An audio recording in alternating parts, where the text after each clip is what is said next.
Anong ganap sa mundo ng showbiz? Tila nainis ang mga netizen kay Vice Ganda dahil nakakabother umano ang ginawa niya sa kapwa host na si Ann Curtis.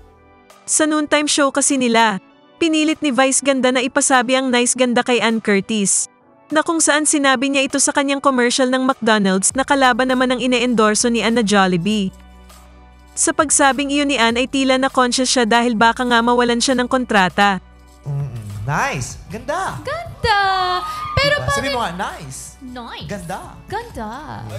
Ay, bad yun sa akin. Nice ako! Nice ako! Ang galing nito! Sorry po.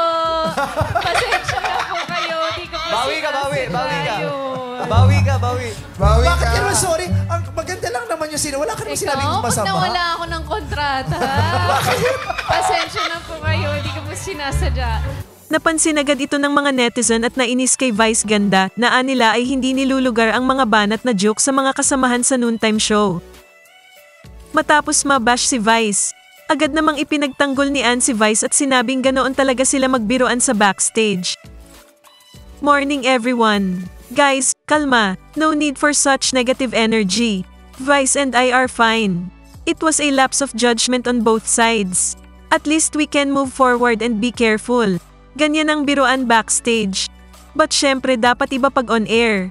Kaya kalma, it's a beautiful day. Gawin na lang bida ang saya everyday. Wika ni Ann sa post niya sa kanyang ex account.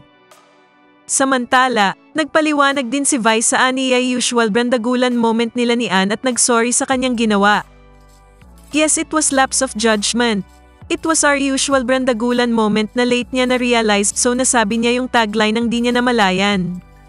I apologized to her and pinagtawanan na lang namin. Our sisterhood will always be nice ganda. Wika ng unkabogable star. At times I don't think enough.